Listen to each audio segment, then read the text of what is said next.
Let us start. Let us start our session today. And today's speaker is Georgii Riabov with the talk clusters and stochastic flows on the graphs, I think. Okay, please. Okay, thank you.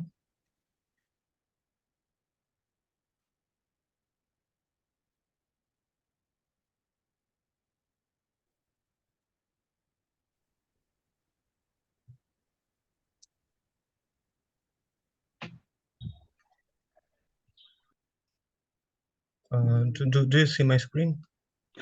No, just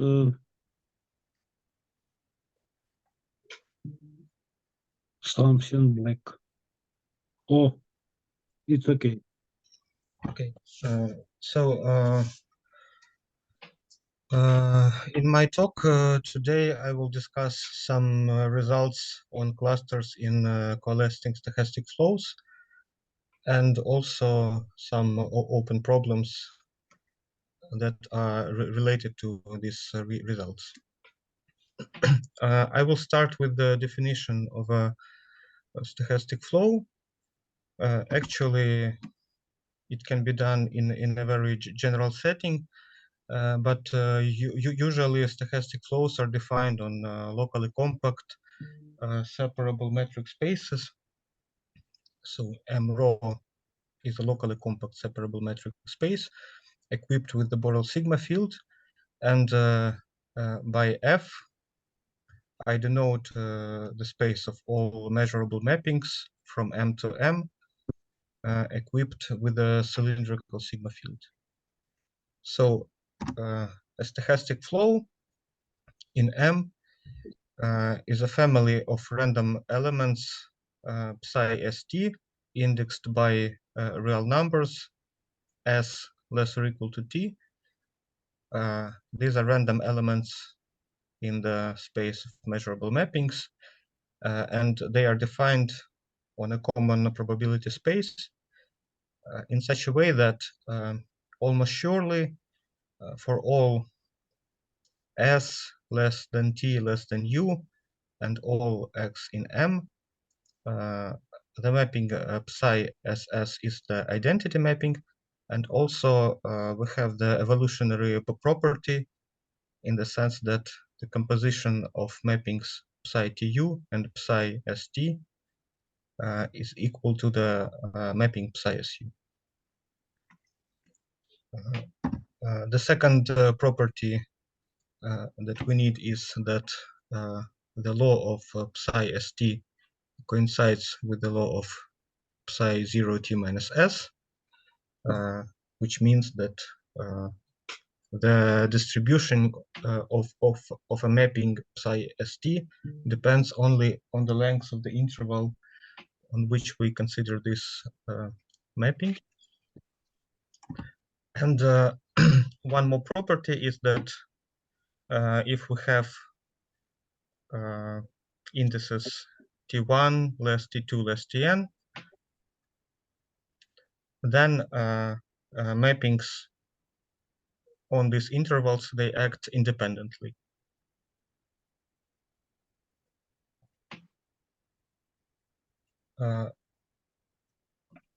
In the definition of a stochastic flow of mappings, usually some regularity is imposed on these mappings, such that, for example,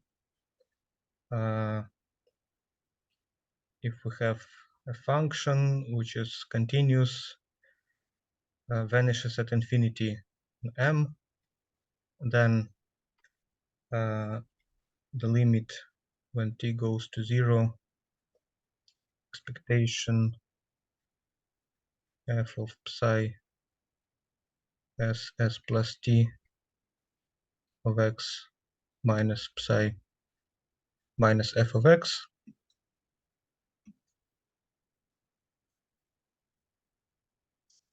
is 0.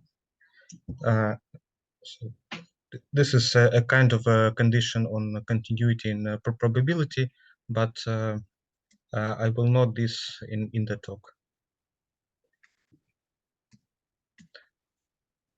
So a typical example of such flows are produced by stochastic differential equations with smooth coefficients, namely, if we consider a stochastic differential equation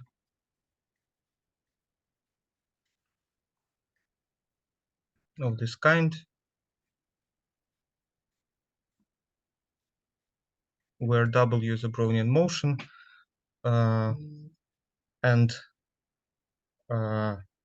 A and B are Lipschitz functions, then it is well known that this stochastic differential equation can be solved simultaneously for all starting points S and X. And the solutions for this equation psi stx, they actually form a stochastic flow. So here it is written that as a function of t, psi is a solution of the stochastic differential equation and satisfies the initial condition psi s of x is equal to x. Okay, and it is known that in this case, almost surely all mappings psi st as functions of x, they are homeomorphisms of the real line. However, there is another large class of stochastic flows that are not produced by stochastic differential equations, and for which the mappings that constitute the flow, they are not homeomorphic. And the standard example of such flow is the Aratia flow. So it was proved by Aratia that there exists a stochastic flow I denoted by UST, such that the joint distribution of n trajectories from the flow that started at time s. So the joint distribution of n trajectories up to the time when some two of them have met. Okay, coincides with the distribution of independent Brownian motions W1, Wn,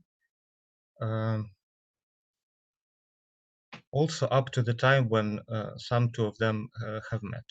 So here W1s, Wns are independent Brownian motions that started from points x1, xn respectively.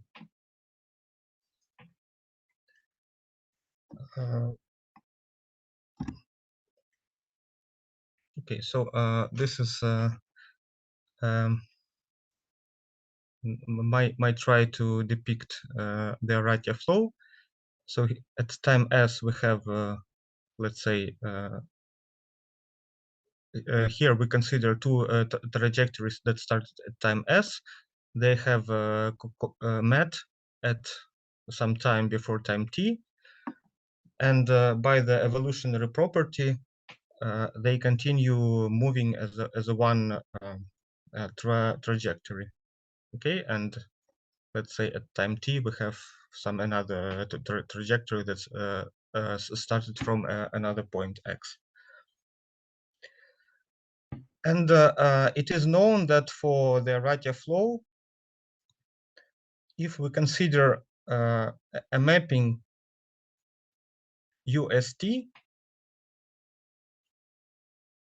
for s less than t, then it will look like a step function.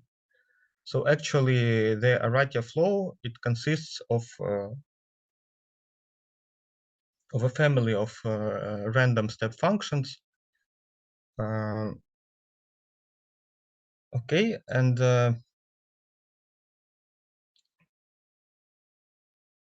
one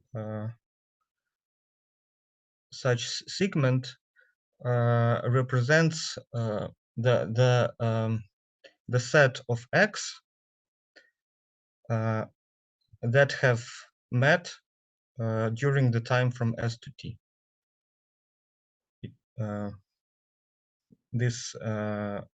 So all trajectories that started from this from a set X, they have met and they have coalesced during the time from S to T. This means that for such coalescing flows, coalescent sets occurs. So for let's say for the Aratia flow, denoted by CT, the set of all x greater or equal to 0 that have coalesced with such that trajectories that started from x, they have coalesced with the trajectory that started from 0. And this is probably the most interesting characteristic of the Aratia flow, and maybe in some sense the only one. Okay, so the size of the coalescent set we can measure as the Lebesgue measure of such X, because due to evolutionary property, CT is just the interval. And the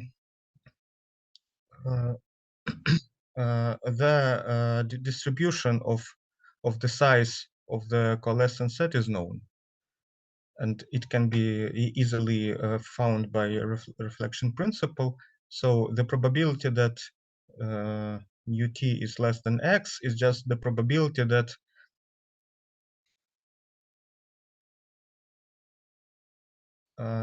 two independent Brownian motions, one started from 0 and another started from x, they have not met up to time t.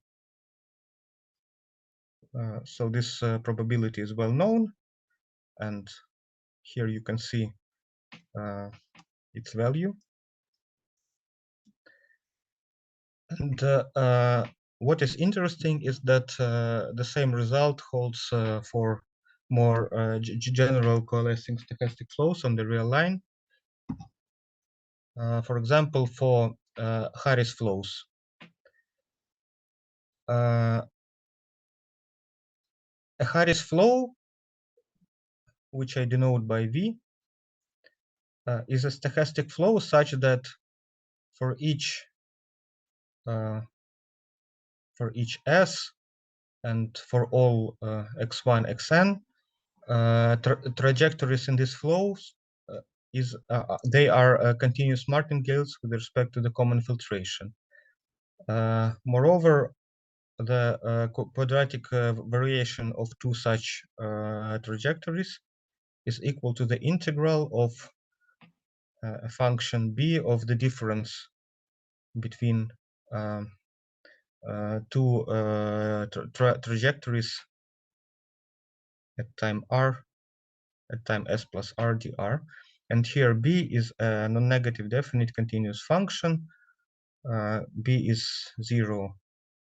B is 1 at 0, and it is Lipschitz outside any neighborhood of 0, and such that the spectral distribution of B is not of a pure jump type. So a Harris flow, it is also a flow of Brownian motions. However, there is a correlation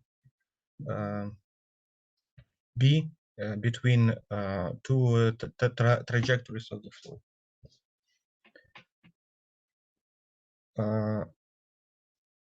Under some condition on B, I mean that the condition is the integral from 0 to epsilon B of x divided by 1 minus x dx is finite, I believe. under this condition, also any two. I think that b must be in denominator. X divided by 1 minus b, because b always is equal to 1. Yes. Yeah. So this is x over 1 minus b of x. Yes. So under this condition, also any two trajectories in the Harris flow, they meet, they coalesce, and also one can consider the coalescent set for the Harris flow. So here, what is interesting is that the size of the coalescent set has the following limit behavior. So the probability that the size of the coalescent set is less than x times root of t, this limit exists, and it is the same as for the Aratia flow.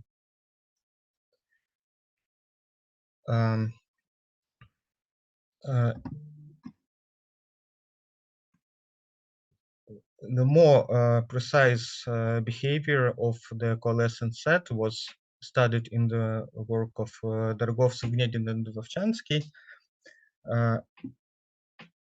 It was proved for the Aratia flow that it's a kind of the law of iterated logarithm, that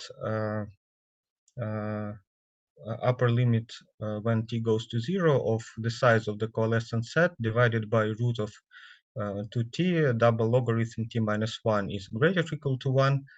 And if we have here 2, then it will be less equal to 1.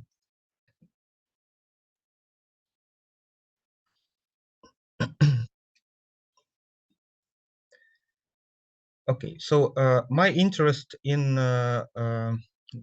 coalescent sets stems from some different point of view, from the point of view of random dynamical systems.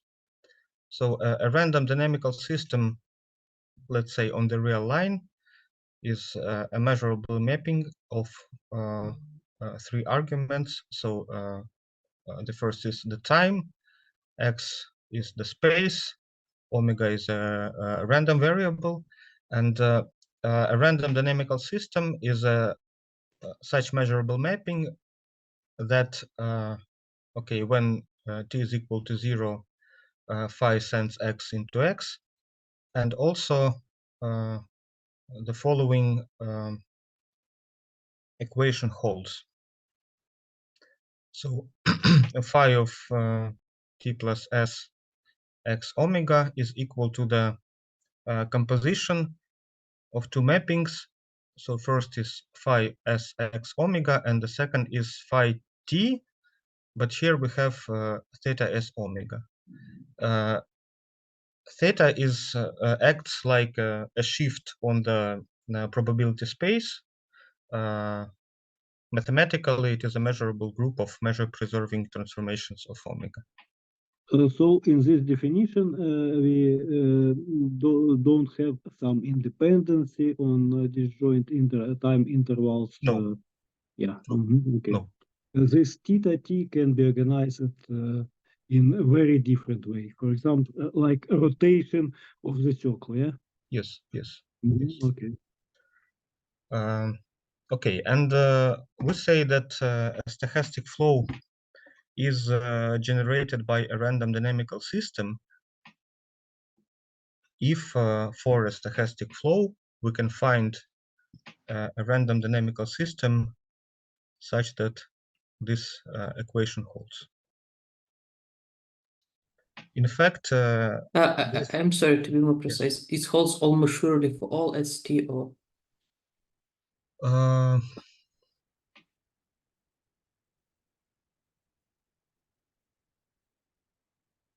Well, as I will consider, it holds almost surely for all ST and X. Simultaneously, right? Yes, yes. Thank you. And then this is actually equivalent to the evolutionary property of the flow. So this is equivalent to say that again almost surely for all Yeah, I For understand. arguments, yes, psi rs composition psi st is equal to psi rt. Thank you. Okay. Then for random dynamical systems, one of the most interesting objects are invariant probability measures. So this is by invariant probability measure, I understand a measure mu, which is defined on the product r times omega, and it is called invariant if this equation holds for all bounded measurable functions f. In other words, when we have a random dynamical system, we can define a semigroup theta t that acts from r times omega into r times omega by the following rule. So theta t of x and omega equals to phi tx omega theta t omega, and it is easy to check that this is indeed a semigroup, actually from the definition of random dynamical system, and a probability measure mu is invariant for the random dynamical system phi if and only if theta t composition, no, mu composition theta t minus 1 equals mu.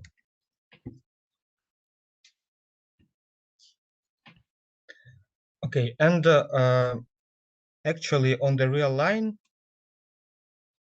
invariant measures are usually defined by stationary points. Okay, so I forgot to tell that under relatively weak conditions on coalescence, a coalescent stochastic flow on R can be generated by a random dynamical system. By relatively weak conditions, I mean the condition of the following type. The probability that two trajectories of the flow did not meet up to time t must be bounded by increments of some continuous function.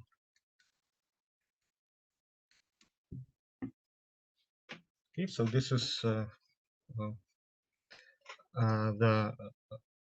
the most crucial condition when a coalescing stochastic flow can be generated by a random dynamical system. Okay, and on the real line,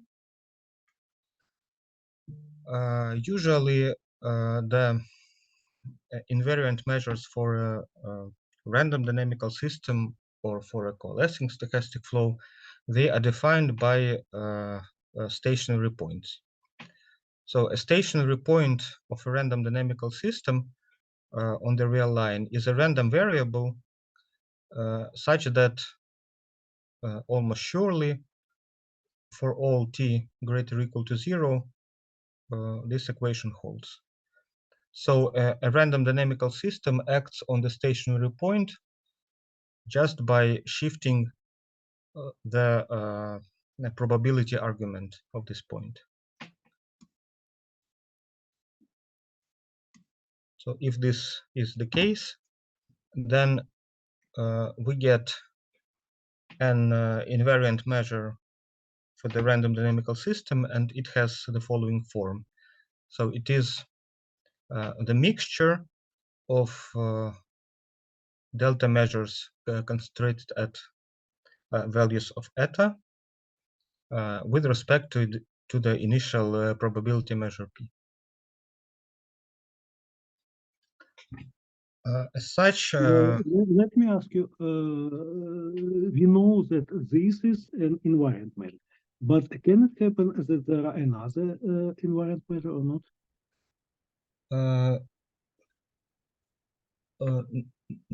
no, and this is a result, but I forgot of whom. Okay. It is expected for at Yes, least yes, smooth yes, because dynamic system. It is expectable, but why it cannot happen when we have, for example, more than one stationary point? Yeah.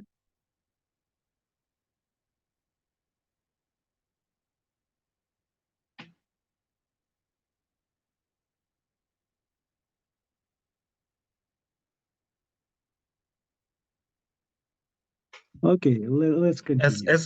as I remember the proof, so when we have an invariant measure in the case of the real line, then we can disintegrate it, and then it is proved that all measures on like for each omega, they can take values on the 0 or 1 on each set.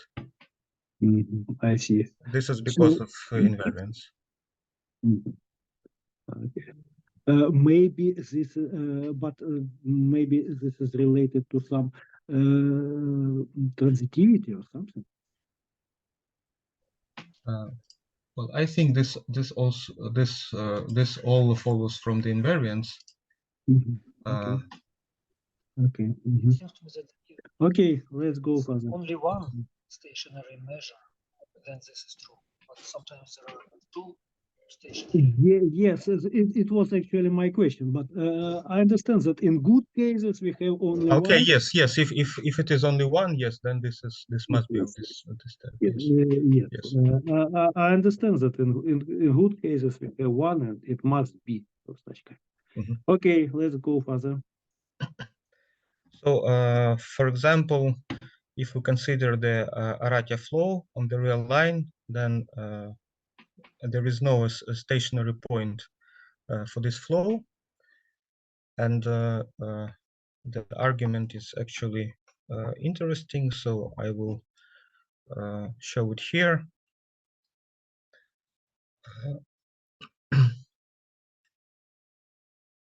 So if we have the Aratia flow and assume that we have the stationary point for the Aratia flow, then this means that we have like as long trajectory as we want for the of the Aratia flow that arrives at this stationary point at time 0.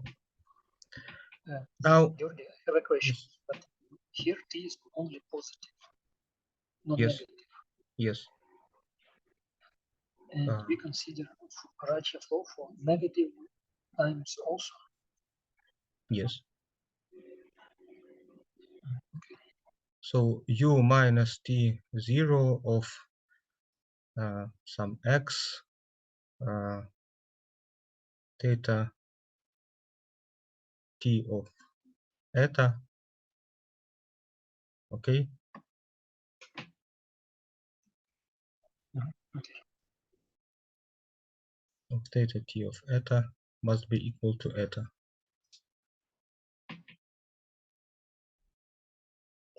So for the Aratia flow, there is a notion of the dual flow. This is a flow that moves backwards in time, and such that the trajectories of the dual flow do not coincide with the trajectories of the Aratia flow. And also it is known that the dual flow for the Aratia flow, it is also the Aratia flow. So if we take some trajectories above and below eta, then at some time they will meet.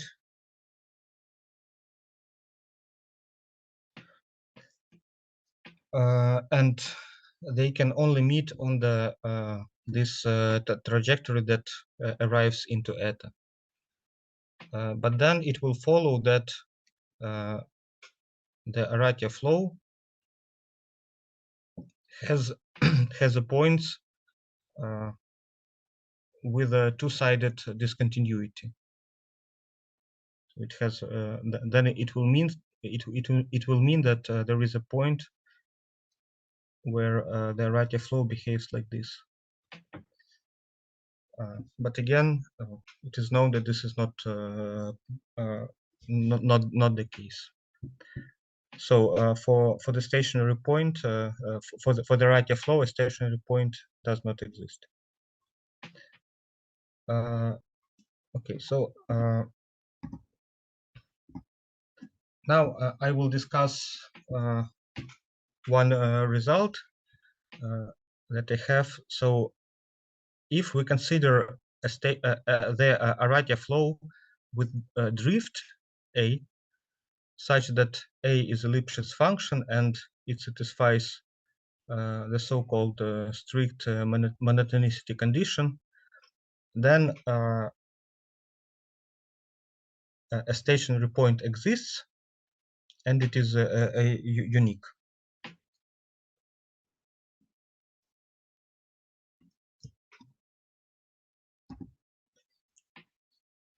So what is the Aratia flow with a drift? It is a stochastic flow on the real line such that the joint distribution of n trajectories of the flow that started from points x1, xn up to the time when two of them have met coincides with the distribution of solutions to the following system of SDEs. So here dxi is a of xi, tdt plus dwi, and initial condition is xi. So the n trajectories from the Aratia flow with drift up to the meeting time coincides with the distribution of such solutions to SDs, again up to the time when two of them have met. Okay, and now I want to discuss how actually this stationary point can be found. It can be found by the standard pullback procedure. So for smooth SDEs and for smooth random dynamical systems, the stationary point is typically found as a limit when t goes to infinity of psi minus t0 of x, which is essentially phi t x theta minus t of omega.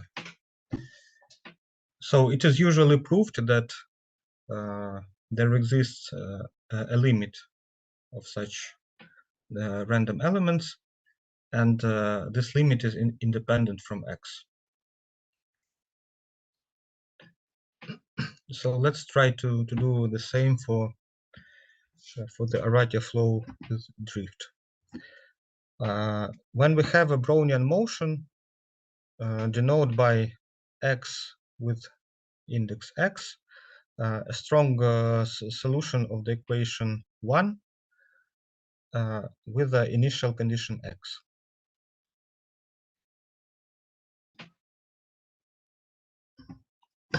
So lemma 1 is well known, that we can estimate the expectation of x squared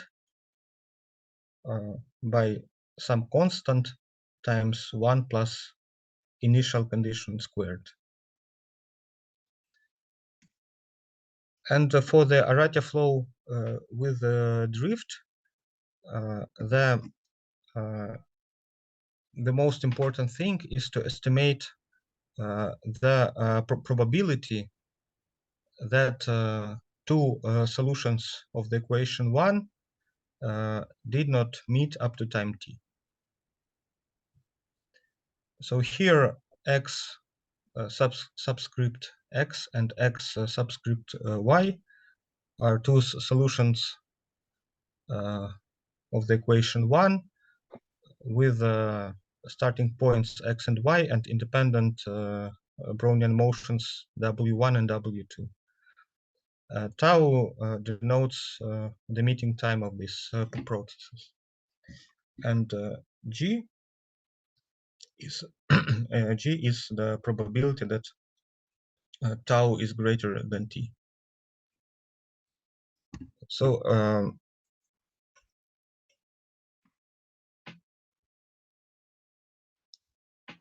let's consider the following result, that for large enough t and all x and y, we have the following estimate on the probability g. So g is less or equal than a constant times the difference between x and y and times exponent minus lambda t.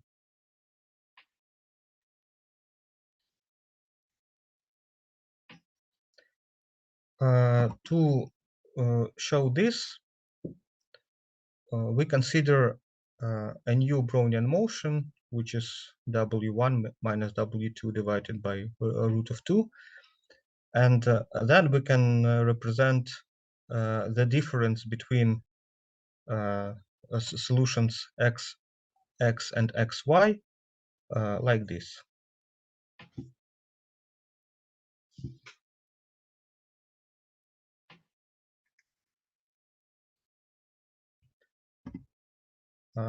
And the main idea is to compare this difference with the Ornstein-Uhlenbeck process, which is driven by the same process B and has the coefficient lambda.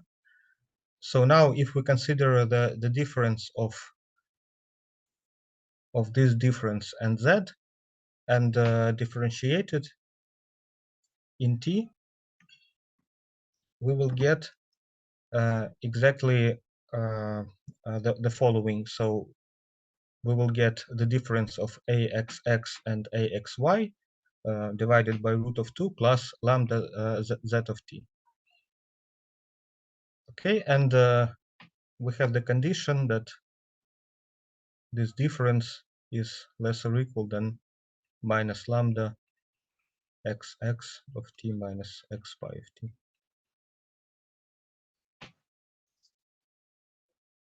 So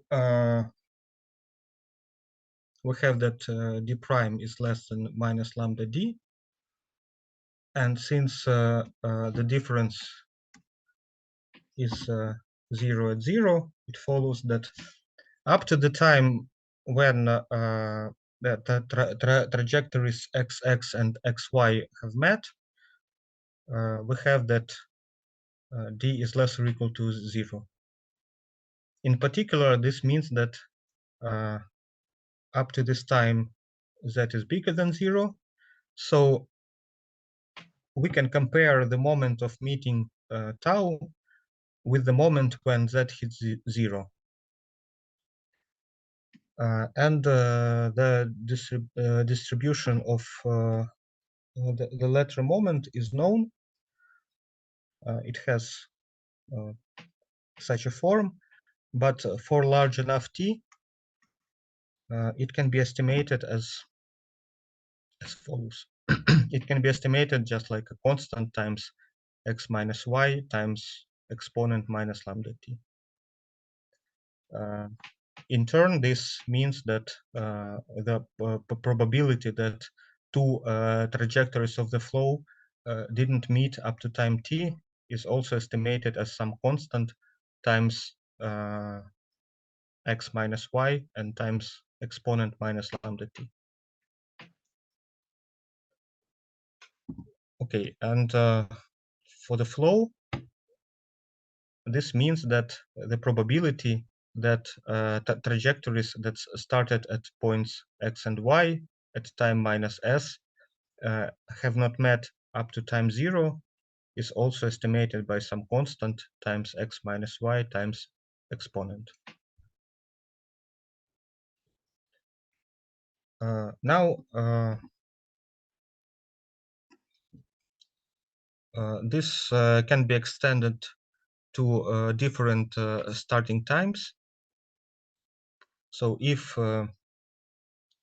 we have two trajectories from the flow that started at times minus t and minus s from points x and y, then the probability that they have not met at 0 is less than a constant times 1 plus x plus y times exponent minus lambda s.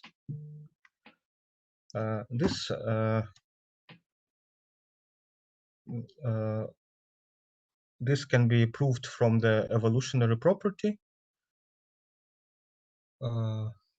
Okay, so the probability is actually equal to the expectation that during time s, two trajectories that started from y and psi minus t minus s of x have not met. Okay, but we already have an estimate for this probability.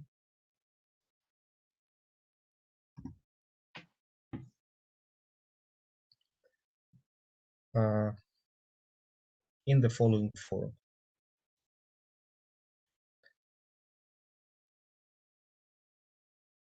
And since we have an estimate on the expectation of x squared, we deduce that the probability that we are interested in is less than some constant times 1 plus x plus y plus times exponent. Okay, and obtained probabilities imply that we have the convergence of such series. Okay, this is a series of probabilities that trajectories that started from points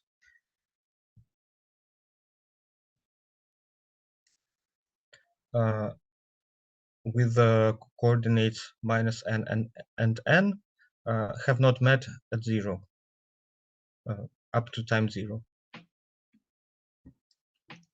And also we have the convergence of the series that trajectories that started at points minus n and nn and minus nn also have not met at time up to time 0. So since both these series converge, we get that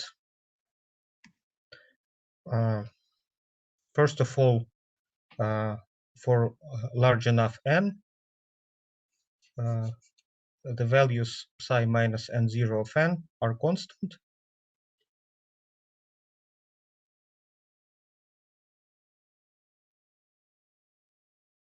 And also the values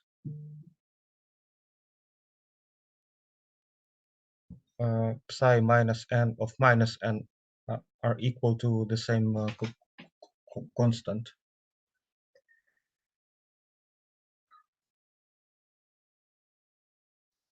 So this means by monotonicity of the trajectories, if we just look at the values of the flow that started from integers, so for large enough n, okay, they will all arrive at some point.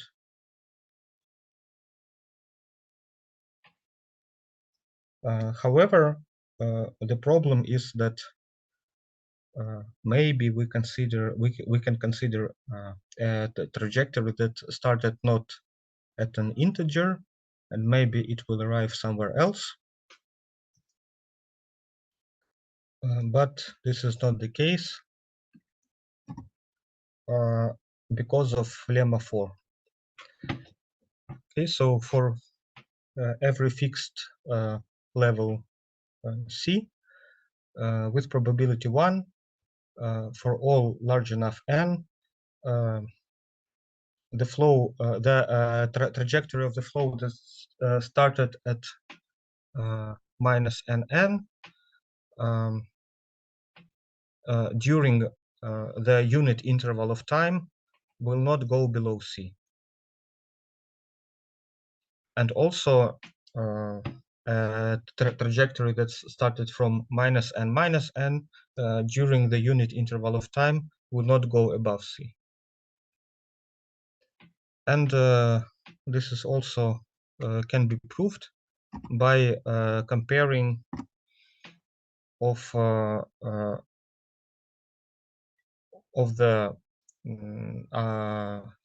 the solutions to our SDE with the Ornstein-Uhlenbeck process.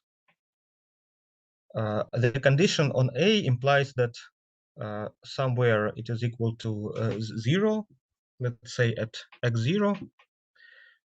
So let lambda be the Lipschitz constant for A. And for large enough n, we can estimate the probability that the solution of SDE started from n will go below C during the unit time.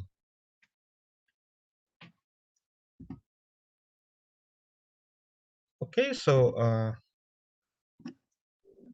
this is the equation for xn, and we can also compare it with the corresponding Ornstein-Uhlenbeck process Z.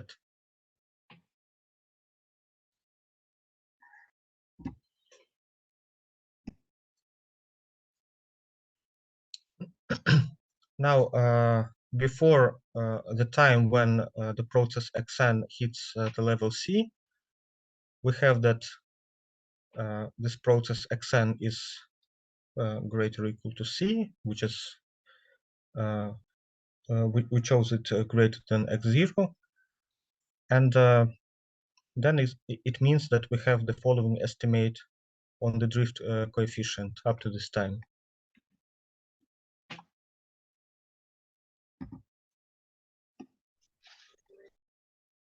Okay, then we again we can compute the derivative of such expression,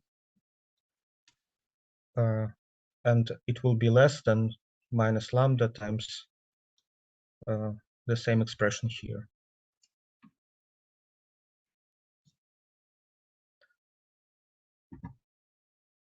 So up to time when xn hits the level C, z will be less or equal than xn minus x0, and actually we can estimate the probability by using the explicit expression for z here, and by changing the time in the Brownian motion, we can estimate the probability as some constant times exponent minus an squared.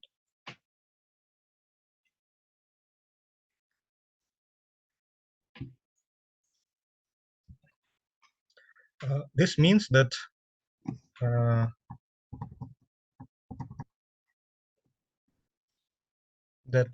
such series is convergent.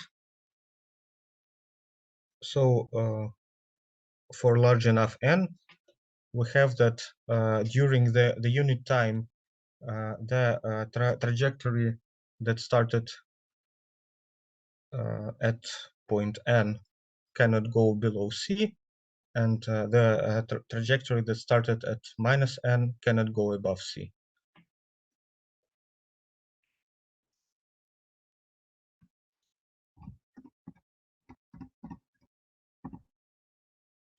Okay, so if we summarize obtained results, we get that with the probability 1, for all large enough n,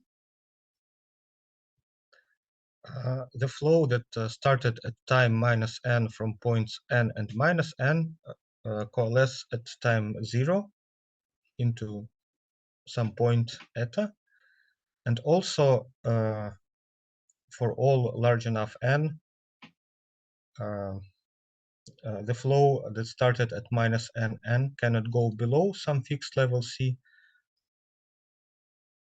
during the unit time, and the flow that started at minus n cannot go above the level c.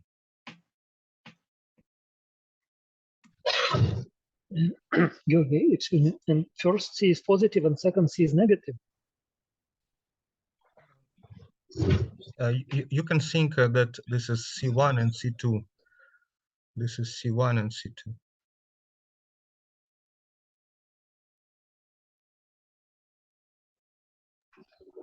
Thanks.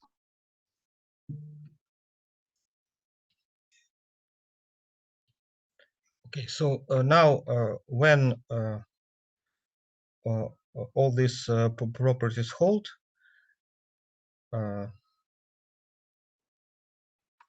we have that for all large enough n, these two properties, which actually means that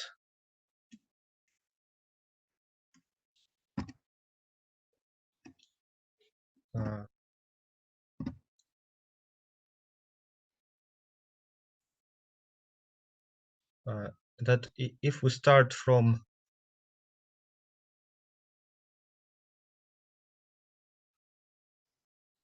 a point x, which is from minus c to c, then for all large enough t, we will also arrive into eta.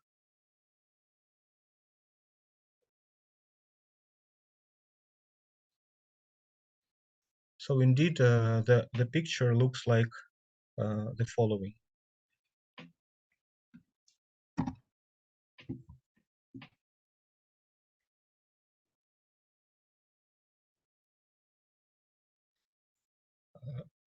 For each fixed level, say minus c to c, and for all large enough t, when we start from a point that belongs from minus c to c, and from this large enough time, we will arrive into eta.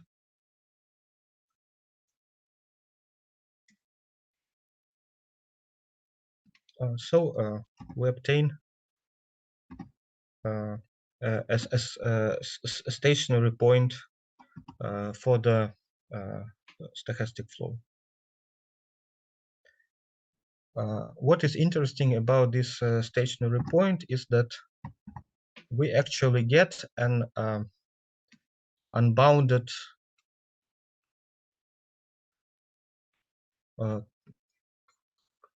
cluster,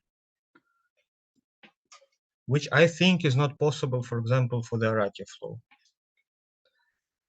For the unbounded cluster, an interesting characteristic is actually how the boundaries of this cluster behave. And this can be investigated. I just present my result that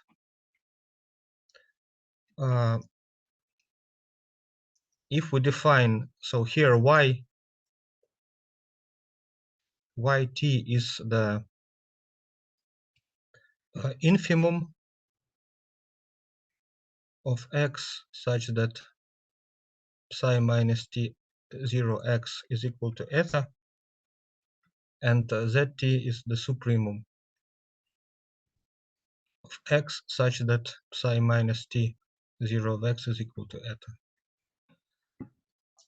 Then, given the value of eta, the joint distribution of y and z coincides with the distribution of the following SDE.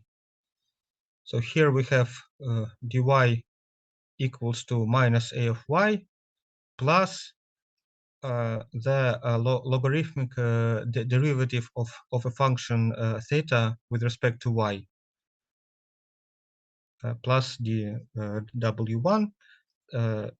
For dz we have the same almost, so minus a of z, logarithmic derivative of theta with respect to z plus dw2. Both processes start at a because this is the distribution given at eta equals a. And Georgii, excuse me. 1a is a function and 1a is a final point or starting yes, point. yes, yes, Okay. yes. Let it be. Okay. And also, almost for almost all t, y is less than z.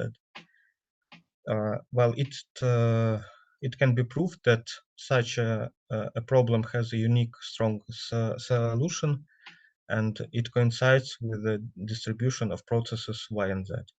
And the function theta is the probability that eta belongs to the interval yz. Okay, and now I speak about open questions. So now let M be a star graph. So this is a graph of this kind. We have one vertex and a number of edges. To each edge we associate a number, p1, p2, p3. And in my opinion, the simplest model to consider is the stochastic flow whose trajectories are on Ornstein-Uhlenbeck processes on each edge. And when they arrive to the vertex, they choose an edge where to go with probabilities p1, p2, and so on. So such process was constructed by Mugnolo and Randi in 2022. And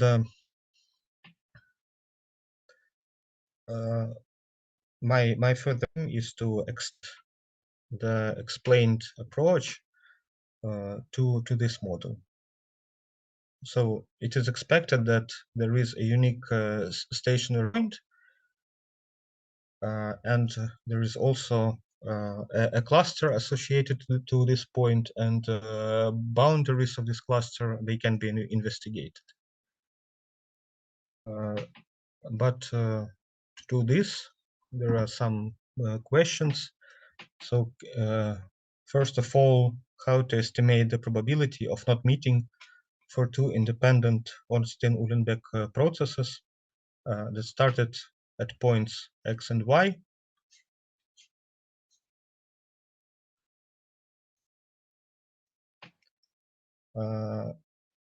So can we obtain an estimate of the form some constant? Ideally, it's the constant times the distance between x and y times exponent minus alpha t. I don't write here lambda t because the meeting time for Ornstein-Uhlenbeck processes on a graph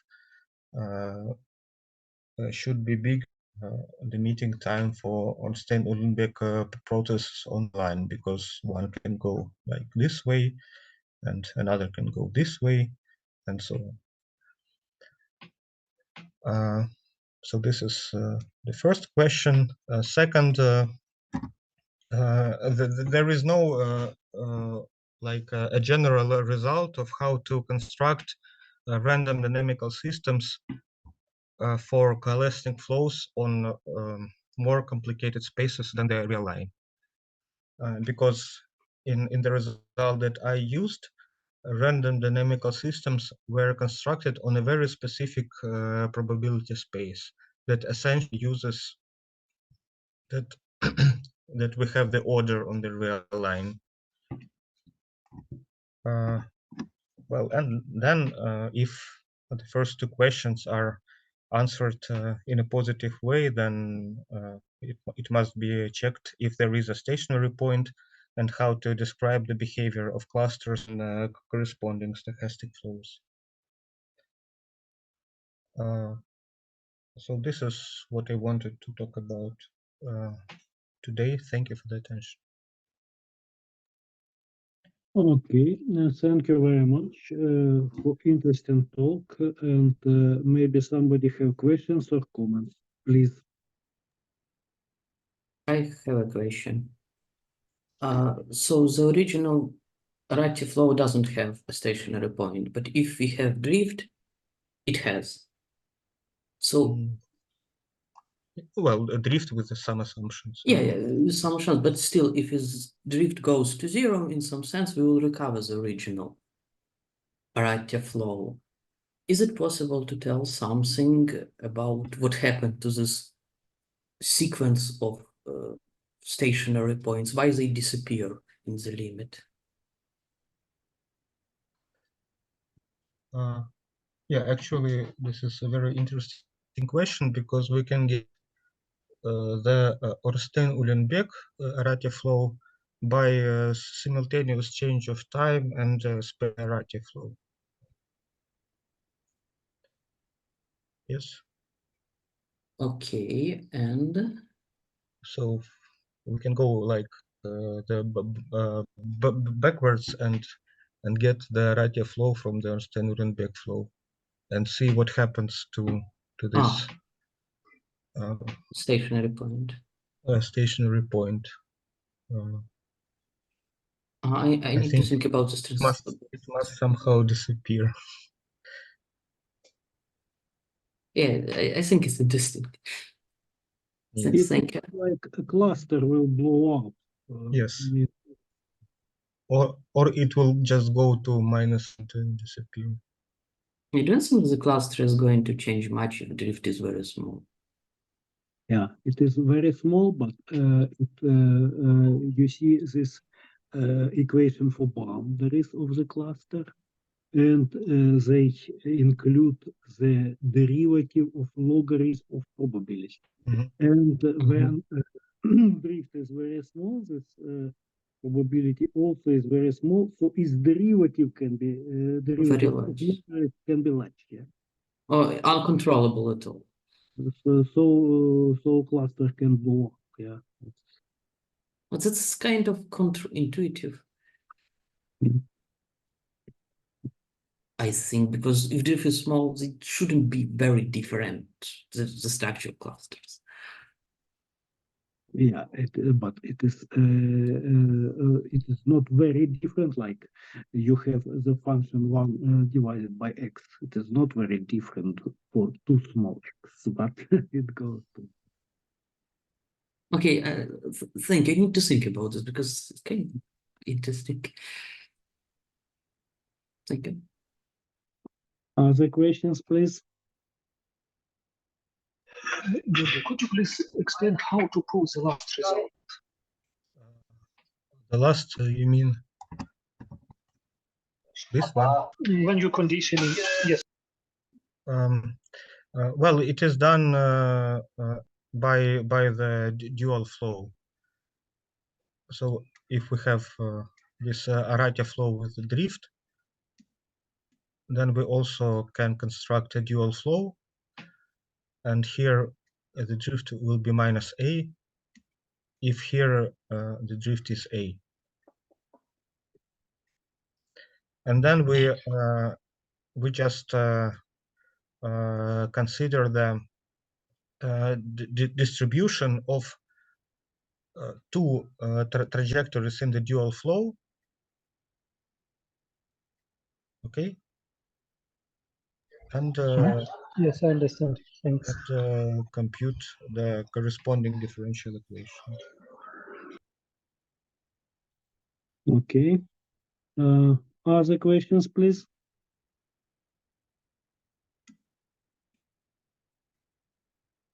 I have a question relatively to this construction of the Rostand-Beck process and flow on the graph. Of course, when we just have these probabilities to change the line when we hit zero, it looks like this is a partial case, and one can think as follows. Suppose we came to zero from the one line, then just take a stochastic matrix, which will point us to which line we have to jump. Is it possible to construct such process? You mean with the jump? No, not with the jump, but the choice of the line now does not depend from where we came to zero. Yes, but yes. it is natural to have such like in brackets embedded Markov chain. Mhm. Now it is just with these probabilities. I see, yes. But this is not question of just generalization due to generalization, because you discuss at the time when they meet. And of course, it depends of organization how they travel along changing different lines. And if we have a good Markov chain which regular this changing of lines, then one can expect that we have a radicity of this chain, like, by the way, in this case, which you discussed, and then we must have again some exponential, I think, coupling between these two processes. But for example, if you have infinite number of the lines, which you also discussed in some previous talk, then we can have it up. Yeah. This is one. Yes. Also, it is very interesting that this equation with for cluster boundaries remind me our article with you related to E2-Wiener expansion for functionals from Arratia flow. And you remember that we have some correction term which we have to subtract in Yes, it was also the logarithmic derivative. Exactly, it was all the logarithm of probability. So I think that maybe consideration of some E2-Wiener expansion for this case can help us to understand the structure of the flow and functionals from it. Yeah. Yes. Okay, then thank you again for interesting talk, and hope this is just not the end but beginning of the long interesting story. And we will see how it will go on. Okay, who will be the next speaker?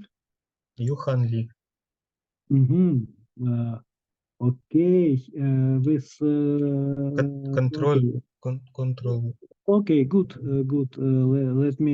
Let me recall to him tomorrow, and please recall him too. Yeah. Okay. Okay. Then see you next week. Bye. Bye. Thank you. Bye.